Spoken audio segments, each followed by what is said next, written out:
अस्सलाम वालेकुम जी। आज हम जिस टॉपिक के बारे में बात करेंगे या जिस चीज़ के बारे में हमारी बात चलेगी, डिस्कशन चलेगी वो है बिजनेस एनवायरनमेंट। याद रखिएगा, कारोबार में जो सबसे ज़्यादा चीज़ें इंपॉर्टेंट होती है या जिसके ऊपर सबसे ज़्यादा स्ट्रेस डाला जाता है, वो हमने पहले लेक्चर के अंदर बात की कि मैनेजर्स वगैरह हैं, मैनेजमेंट के पॉइंट ऑफ व्यू से देखी जाती है। मगर जिस वक़्त आप बात करते हैं कि जो बिज़नेस है, जिसको हम एक लीगल एक्टिविटी कहते हैं, जिसकी हमने 3 फॉर्म ऑफ बिज़नेस के बारे में पहले भी ज़िक्र किया।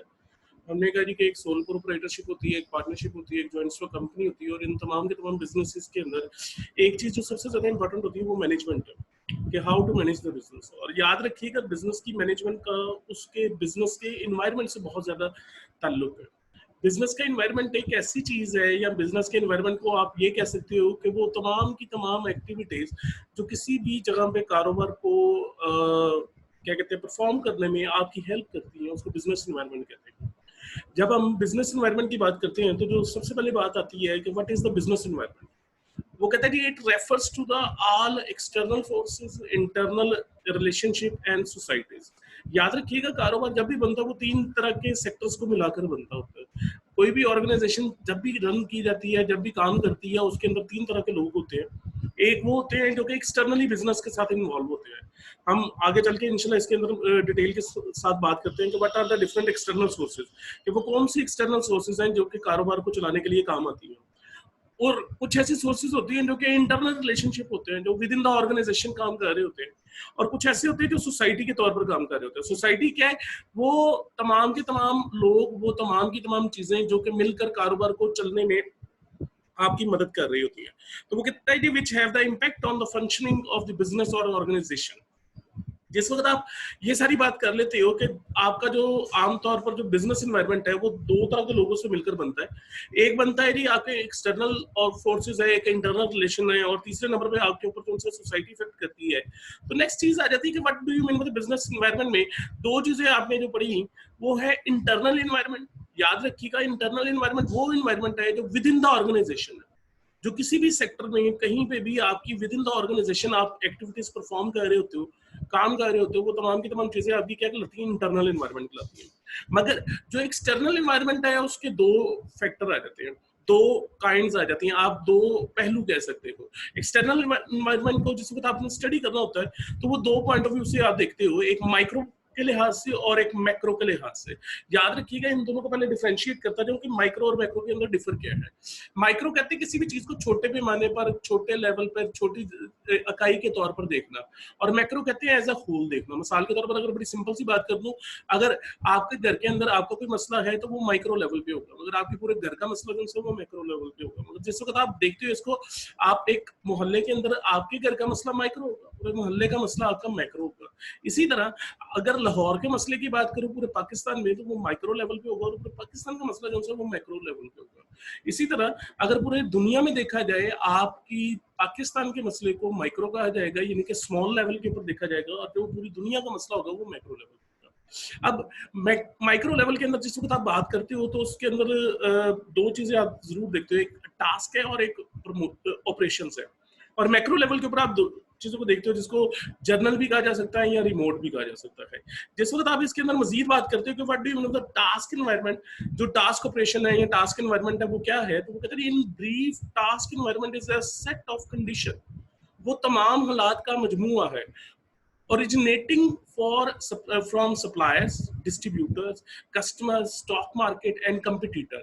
याद रखिएगा, वो तमाम की तमाम चीजें जो कि आपके इर्द गिर्द के लोग जो उनसे आपके ऊपर वो क्या कहते हैं जनरेट कर रहे होते हैं, उनमें सप्लायर्स भी आ जाते हैं, डिस्ट्रीब्यूटर्स भी आ जाते हैं, कस्टमर भी आ जाता है, स्टॉक मार्केट भी आ जाता है, और कंपटीटर आ जाता है। Competitor is a very important factor, because आपने जब भी कोई काम परफॉर्म करना होता है या जब भी कोई चीज आपने परफॉर्म करनी होती है तो उसमें कंपटीशन बहुत ज्यादा इंपॉर्टेंट होता है। कंपटीटर जो स्टेप्स ले रहा होता है, जो काम कर रहा होता है, उसकी आप ऑपोजिटली अपने बिजनेस में भी देख रहे होते हो। इसकी बिग एग्जांपल अगर देता जाऊं तो आईफोन और सैमसंग है। आईफोन और सैमसंग एक दूसरे को जो उनसे है वो कम्पीट करने की हमेशा कोशिश करते रहते हैं। पेप्सी और कोक की बात कर लूं वो भी होगा। वो कहते हैं which directly affect the organization from achieving its goal. और ये तमाम की तमाम चीजें जो उनसी हैं वो ऑर्गेनाइजेशन गोल को कंप्लीट करने में आपकी मदद कर रही होती है। इस चीज को टास्क सिग्निफिकेंस कहा जाता है। टास्क इन्वायरमेंट जो सा है, याद रखिएगा, इन तमाम लोगों की तरफ से जो चीजें आप जनरेट करते हो अपने कारोबार को परफॉर्म करने में, और उनका डायरेक्टली जो सा है वो आपकी ऑर्गेनाइजेशन के गोल के ऊपर बड़ा ज्यादा इफेक्ट होता है। अच्छा, इसके बाद हमने दूसरी चीज जो बात पीछे पिछली वाली स्लाइड में की थी, वो जर्नल इन्वायरमेंट की थी। जब आप जर्नल इन्वायरमेंट की बात करते हैं तो कहते हैं large environment with in the task environment. Task environment में आपने अभी बात की कि सप्लायर्स हैं, डिस्ट्रीब्यूटर्स हैं, कस्टमर्स हैं, स्टॉक मार्केट वगैरह है, तो उन तमाम के अंदर ही एक ऐसा इन्वायरमेंट जो कि क्या करता है, which the task environment is embodied. It includes political and legal forces, macroeconomic forces, demographical forces हैं, सोशो कल्चर हैं, टेक्नोलॉजिकल हैं और इंटरनेशनल लेवल है। बाज़ कुछ ऐसी चीजें होती है कि मैक्रो लेवल के ऊपर आप बात करते हो, और मैक्रो लेवल के ऊपर आप जो बात करते हो तो उसके अंदर तमाम की तमाम चीजों को आप देखते हो कि आप डेमोग्राफिकली क्या है, लेटर ऑन इन कभी स्लाइड्स के अंदर हम डिस्कस करेंगे, मगर अगर थोड़ी सी बात करते जाओ, आपकी कौन सी पॉपुलेशन की एज क्या है, सेक्स क्या है, या उनका ये मार्शल स्टेटस क्या है, उनके वजन, एजुकेशन लेवल क्या है, उनकी डेथ रेट क्या है, उनकी बर्थ रेट क्या है, ये सारी चीजों को देखना ये डेमोग्राफिक है। हमारे लीगल फोर्सेस के ऊपर भी बहुत ज्यादा होता है, लीगल और पॉलिटिकल फोर्सेस आती हैं कि पॉलिटिक्स किस तरह से काम कर रही है, लीगल फोर्सेस किस तरह से काम कर रही है, ये तमाम चीजों को उसके अंदर देखा जाता है। देन मुझे बात करें, वो कहते हैं इन तमाम फोर्सेस का जो सा होता है वो इफेक्ट पड़ता है जर्नल इन्वायरमेंट पे, और जर्नल इन्वायरमेंट जो सा is a part of task environment. जिस वक्त आप इनकी बात कर लेते हो तो वो कहते हैं एक्सटर्नल इन्वायरमेंट में, याद रखिएगा, एक बाहर की साइड पे आपको राउंड अप नजर आ रहा है, इस तमाम की तमाम चीजों के जरिए आपका एक्सटर्नल इन्वायरमेंट बनता है। मिसाल के तौर पर उसमें इकोनॉमिक फोर्सेस भी होती हैं, उसमें ग्लोबल फोर्सेस भी होती हैं, उसमें पॉलिटिकल फोर्सेस भी होती हैं, उसमें सोशल कल्चर। एक जगह पे आप कहीं पे कोई कारोबार रन कर रहे हो तो वहीं पे आपको कई तरह के सोशल कल्चर नजर आ जाएंगे। मिसाल के तौर पर अगर पाकिस्तान के अंदर बात करूं तो पाकिस्तान में आपको हिंदू बरादरी भी मिल जाएगी, सिख बरादरी भी मिल जाएगी, पाकिस्तान में आपको यहूदी भी मिल जाएंगे, पाकिस्तान में आपको ईसाई भी मिल जाएंगे, पाकिस्तान में आपको मुस्लिम जो सी मेजोरिटी के लिहाज से मिलते हैं। तो ये तमाम की तमाम सोशल कल्चरल होती हैं, तो ये तमाम की तमाम चीजें जो उनसे एक्सटर्नल इन्वायरमेंट में आ जाती हैं। उसके बाद टेक्नोलॉजिकल एडवांसमेंट बहुत ज्यादा इंपॉर्टेंट होती है। टेक्नोलॉजिकल एडवांसमेंट जो है वो किसी भी कारोबार के अंदर, याद रखिएगा, डू और डाई का काम कर सकती है। जो भी मतलब टेक्नोलॉजिकली एडवांस होता है, टेक्नोलॉजी टूल्स को कहा जा सकता है, मशीनरी को कहा जा सकता है, ये तमाम की तमाम चीजें होती है। और इन तमाम के इफेक्ट के ऊपर इंटरनली जो उनसे काम चल रहा होता है वो पब्लिक प्रेशर ग्रुप भी होते हैं, सप्लायर्स भी होते हैं, कंपटीटर्स भी होते हैं, कस्टमर भी होते हैं, जिन तमाम चीजों को देखने के लिए आपका एक जो बाहर का जो है वो इकोनॉमिक, ग्लोबल और ये पॉलिटिकल वगैरह, ये एक्सटर्नल इन्वायरमेंट है। और जब आप इंटरनली की बात करते हो तो वो विद इन द ऑर्गेनाइजेशन इन चीजों का भी काफी इफेक्ट होता है इसमें। देन वो जो बात कर रहे हैं वो कहते हैं इंटरनल इन्वायरमेंट क्या होता है। याद रखिएगा, internal environment refer to the culture, member, events and factors within the organization that has the ability to influence the decision of organization, especially the behavior of its human resources. याद रखिएगा, human resources वो सबसे ज्यादा important होते हैं। मैंने पहले भी बोला था कि किसी भी लेवल के ऊपर आप देखो तो human forces is the most important part. Human forces में क्या क्या चीजें आ जाती हैं, मैंने उस दिन भी बोला था कि इसको लेबर के नाम से भी जाना जाता है, इसको बाय द नाम ह्यूमन रिसोर्स या ह्यूमन कैपिटल के नाम से भी जाना जाता है। ह्यूमन कैपिटल में आपकी कुछ फिजिकल एबिलिटीज होती हैं, कुछ मेंटल एबिलिटीज होती हैं, जैसे डॉक्टर का काम करना, लॉयर का काम करना, वकील का काम करना, इंजीनियर का काम करना, ये सारी की सारी आपकी क्या है, मेंटल एबिलिटीज है। और इसी तरह आपके जितने भी राजमिस्त्री, मजदूर वगैरह, इनका काम करना होता है, या इंटे उठाने वाले का काम करना होता है, ये फिजिकल होती है। तो ये दोनों एक्टिविटीज को किस तरह से आप बिहेव करोगे विद इन द ऑर्गेनाइजेशन, और ऑर्गेनाइजेशन का जो कल्चर है वो किस तरह से उसको देखेगा। यहाँ पे एक बिग एग्जाम्पल आपको अगर कोट करता जाऊँ, जिस वक्त ये ट्रैफिक वार्डन्स की नई भर्तियां की गई, सम राउंड अबाउट 2006 और 7 के राउंड अबाउट, तो उस वक्त ये सोचा गया कि इनको जो वो पहले से जो ट्रैफिक पुलिस वाले थे उनके साथ मिला दिया जाए। मगर यहाँ पे पॉलिसी मेकर ने एक बात की कि अगर आप उनके साथ मिलाएंगे तो इनका रिश्वतखोरी का या जो भी चीज आप है वो कंट्रोल नहीं कर पाएंगे। तो उस चीज को कंट्रोल करने के लिए एक अलग से डिपार्टमेंट बनाया गया कि जिसमें पढ़े लिखे लोगों को लाया गया, और उसका बेसिक मकसद जो था वो सिर्फ क्या था, आपके मुल्क के अंदर करप्शन को रोकना था। और इसलिए उन्होंने कहा कि एक अलग से कल्चर डेवलप करो, एक अलग से सिनेरियो लेकर आओ जिसके अंदर तमाम के तमाम जो उनसे है वो ट्रैफिक वार्डन्स को अलग से भर्ती किया गया, ट्रेन किया गया। तकरीबन 6 से 7 माह सिर्फ सड़कों पे खड़े होकर बंदों को यही बताते रहे कि हम आपके लिए किस तरह से हेल्पफुल होंगे, किस तरह से आपको ये तमाम की तमाम चीजें बताएंगे। तो याद रखिएगा जो कल्चर है वो बहुत ज्यादा इंपॉर्टेंट होता है। ऑर्गेनाइजेशन का जो कल्चर होता है वो किसी भी जगह पे डू और डाई की सिचुएशन क्रिएट कर सकता है। अच्छा, इंटरनल एनवायरनमेंट में याद रखिएगा सबसे जो मेन जो चीजें आती हैं वो प्रमोटर वैल्यूज है।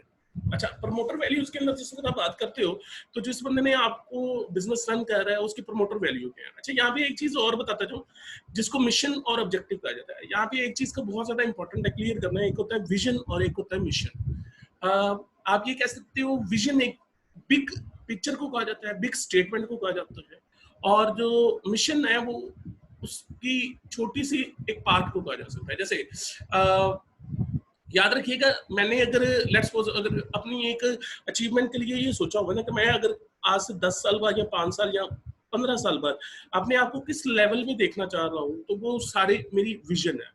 ठीक है, लेट्स सपोज मैं ये चाह रहा हूँ कि मैंने जो है वो किसी भी जगह पे फलां चीज को रन करना है, फलां ऑर्गेनाइजेशन बनानी है, फलां चीज बनानी है, तो वो मेरा विजन है।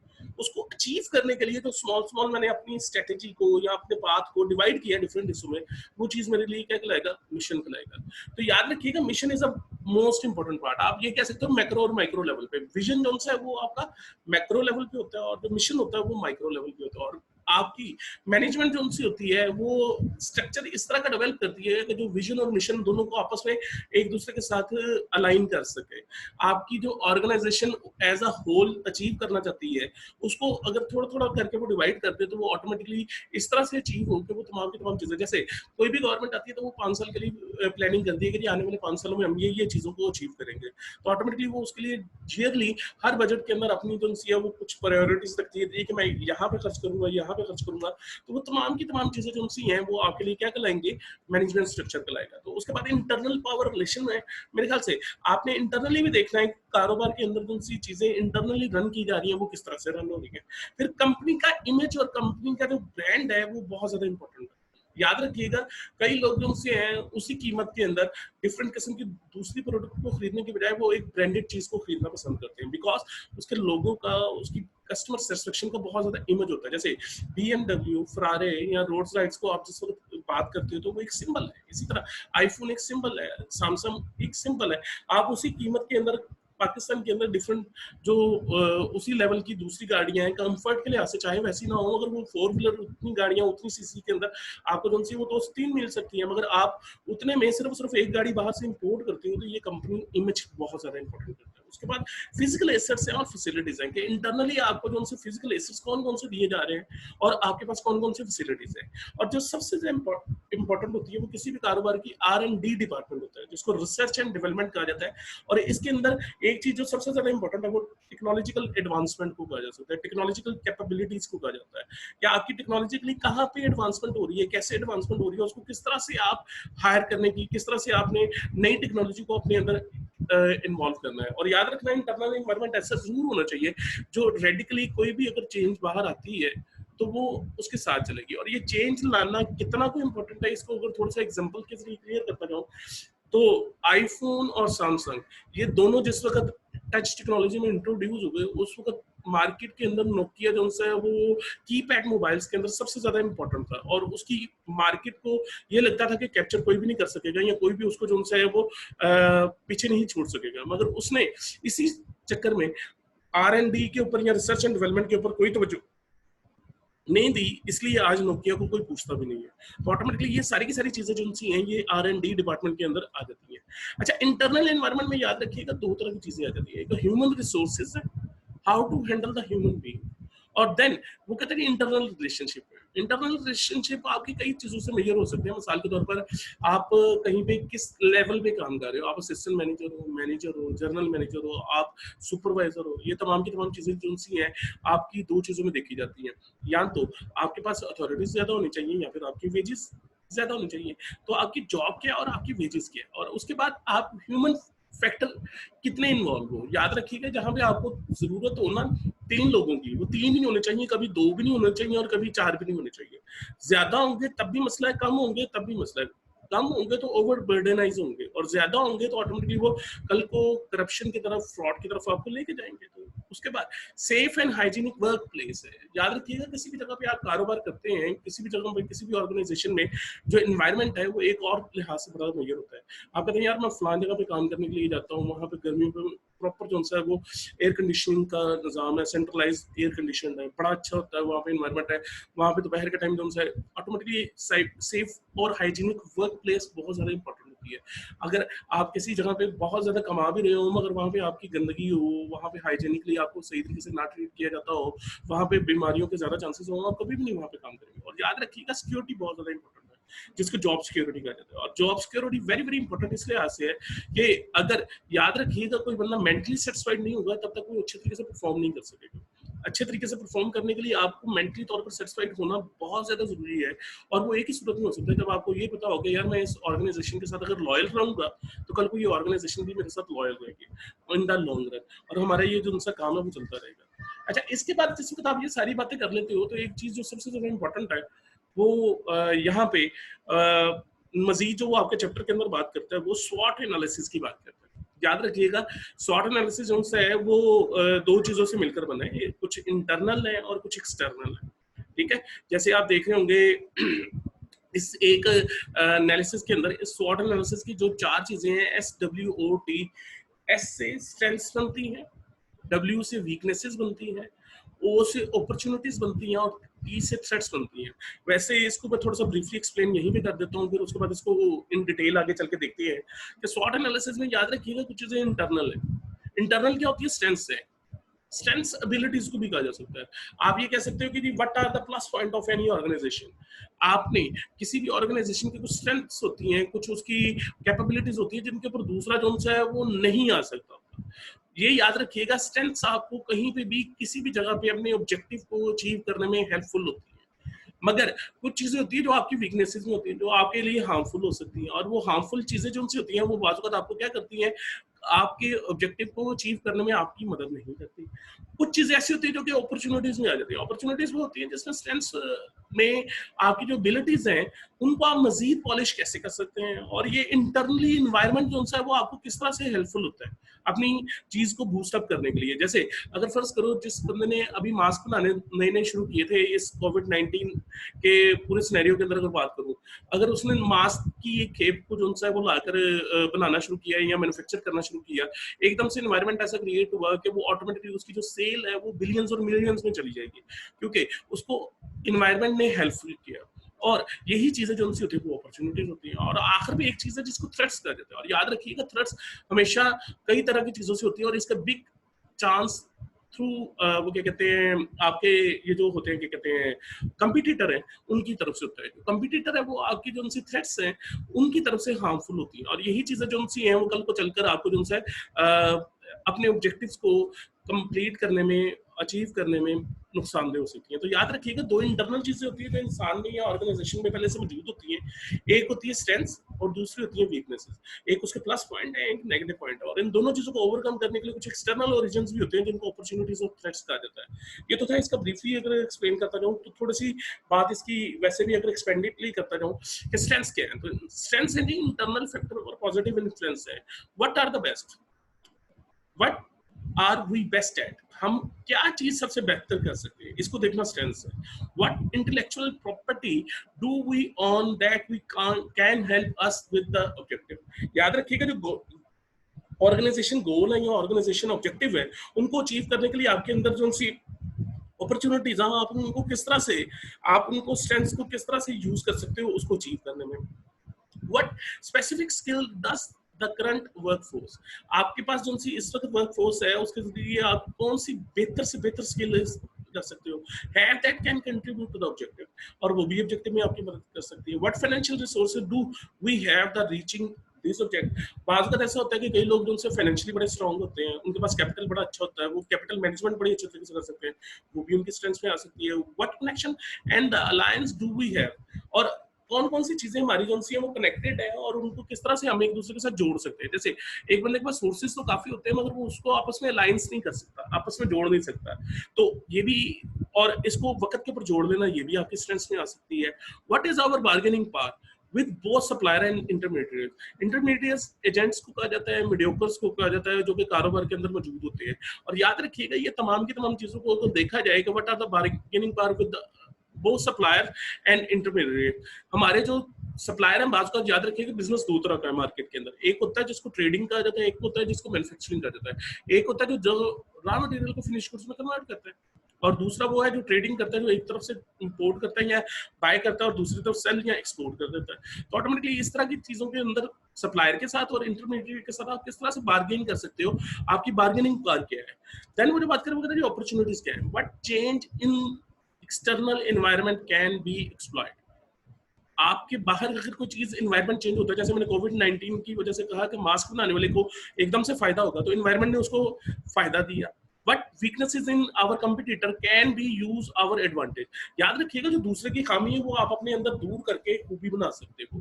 यानी कि आप अगर कंपटीशन में हो तो पेप्सी और कोक का अगर लेट्स एग्जांपल देते रहो, तो पेप्सी और कोक एक दूसरे के कंपटीशन में है, तो पेप्सी की जो वीकनेसेस हैं वो कोक की स्ट्रेंथ्स में आएंगी, ठीक है, वो उसकी अपॉर्चुनिटीज में आएंगी। Then what new technology might become available to us. याद रखिएगा जो टेक्नोलॉजिकली एडवांसमेंट है वो बहुत ज्यादा इंपॉर्टेंट है। एक वक्त था जो पावर लूम्स हैं वो नहीं हुआ करती थी, और कपड़ा जो सा वो हाथों से चलने वाली या मैकेनिकल खड्डियों पे बनाया करता था। तो उसको पावर लूम्स आई तो एकदम से वो एक नया कॉन्सेप्ट था, एक नई चीज थी जिसके ऊपर जो है वो सारे के सारे बंदों ने जो है वो लगाना शुरू किया, और जो उसके ऊपर पहले चला गया ऑटोमेटिकली उसकी प्रोडक्टिविटी ज्यादा हो गई। तो ये भी अपॉर्चुनिटीज में है। But new market might be opening to us, और जो मार्केट है वो हमारे लिए किस तरह से ओपन होगी, किस तरह से हमारे लिए जो वो लोगों को अचीव करेगी। जैसे अगर एक और एग्जांपल देता हूँ, नेस्ले ने आज से 25 से 30 साल पहले कभी भी ये नहीं सोचा था कि उसका जो बोतल में पैक करके पानी दिया जाएगा, ठीक है, वो एक विजन के ऊपर था कि जी कल को ये आने वाले वक्त में एक जरूरत बन जाएगा, और आज वो पहले नंबर पे है। इसी तरह मैंने कई दफा एग्जांपल दी है कि जो मैगी नूडल्स वाले हैं उन्होंने अपनी एक प्रोडक्ट मैगी नूडल्स जब लॉन्च की तो उसको खरीदने वाला मार्केट में कभी नहीं था। मतलब जब चाइनीज का कांसेप्ट डेवलप हुआ और चाइनीज फूड की तरफ हम आना शुरू हुए, तो नूडल्स में इस वक्त सबसे बड़ा वो जो उनसे सेलर भी है। तो market might be opening to us, इसका मतलब ये है। देन वो जो बात करें वो कहते हैं जी वीकनेसेस जो सी है कि हम कौन सी चीज बुरी कर रहे हैं, हमारे अंदर कौन सी चीज बुराई है। Is our intellectual property is outdated. हमारे पास जो से प्रॉपर्टी मौजूद है, काम करने की जो मौजूद है, काम करने की जो सलाहियत है, क्या वो आउटडेटेड है। यानी कि ये आउटडेटेड टेक्नोलॉजी की शक्ल में भी हो सकती है, आउटडेटेड कौन सी वो ह्यूमन रिसोर्सेज की शक्ल में भी हो सकती है। What training does our workforce lack. हमारे पास कौन सी चीज की कमी है, इस चीज को देखना भी आ जाता है। और what is our financial position, हमारे पास जो है वो मालियाती इंतजाम कौन कौन से, उन मालियाती इंतजाम को किस तरह से ओवरकम किया जा सकता है। या आप ये कह सकते हो कि अगर पैसे की कमी को देखा जाए तो ये भी एक वीकनेस है, और उस वीकनेस को किस तरह से दूर किया जाएगा ये देखना भी आ जाता है इसमें। और what connection and alliance should have but don't. कौन कौन सी चीजें होनी चाहिए मगर हमारे पास नहीं है, इन चीजों को देखना भी हमारी वीकनेस है। जैसे एक लेटेस्ट टेक्नोलॉजी मार्केट में इंट्रोड्यूस होती है, वो लोगों के पास तो है मगर मेरे पास मौजूद नहीं है, तो होनी तो चाहिए मगर वो क्यों नहीं है, ये मेरी वीकनेस है। और उस वीकनेस को ओवरकम करना ये मेरा मकसद होता है। आखिर में कौन सा वो थ्रेट्स हैं, ये दोनों एक्सटर्नल के बारे में मैंने बात कर रहा हूँ। पहले दो चीजें इंटरनल थी, उसके बाद ये दो चीजें एक्सटर्नल है। इससे पहले जो है वो क्या कहते हैं वीकनेसेस और थ्रेट्स जो सी हैं। तो वो कहते हैं जी what might our competitor be able to do to hurt us, कि मेरे कंपटीटर के पास कौन सी ऐसी चीज है जो मुझे पीछे छोड़ सकती है। And what new legislation might damage our interest. अगर कोई कल को नया कानून आ जाता है मार्केट के अंदर, तो उस कानून की वजह से मेरी मार्केट के अंदर रिप्यूट जो है वो कैसे बेटर या बिटर हो सकती है। And what social changes might be threaten अस। अच्छा, एकदम से अगर मैं बड़ी सिंपल सी बात करूँ, मैंने लास्ट लेक्चर में भी बात की थी जिसमें मैकडोनल्ड और KFC की बात की थी। KFC या मैकडोनल्ड जोन है वो अगर लेट्स सपोज मुस्लिम कम्युनिटी को सर्व करना चाहते हैं इन इंडिया, तो वो नहीं कर सकते, बिकॉज वहाँ पे वो सिर्फ चिकन को और क्या कहते हैं फिश को तो इस्तेमाल कर सकते हैं, मगर बीफ और मटन को नहीं इस्तेमाल कर सकते, बिकॉज वहाँ पे उनका जो सा रिलीजियस फैक्टर है, तो वो भी एक थ्रेट आ जाती है। How will the economic cycle affect us. याद रखिएगा जो इकोनॉमिक साइकिल है जिसमें बूम, रिसेशन, डिप्रेशन और रिवाइवल या रिकवरी आ जाती है, वो भी बहुत ज्यादा इंपॉर्टेंट होती है। और इकोनॉमिक साइकिल जो है अगर पूरी दुनिया में बूम में जा रहा है तो उसका इफेक्ट ऑटोमेटिकली आप पे भी जरूर होगा, और अगर वो डिप्रेशन में जा रहा है तो वो ऑटोमेटिकली आप पे भी होगा। जैसे पाकिस्तान इस वक्त जो है अगर डिप्रेशन में है तो उसकी सबसे बड़ी वजह एक ही ये है कि हमारी जो वो चीज तमाम के तमाम अपॉर्चुनिटीज और थ्रेट्स वो हमारे ऊपर ओवरलाइज हो रही है। यहाँ तक अभी फिलहाल जो है वो इसका सेशन 1 है जिसके बारे में हमने बात की है। अभी इसके बारे में मजीद बात नेक्स्ट वीडियो के अंदर होगी। जज़ाकल्लाह।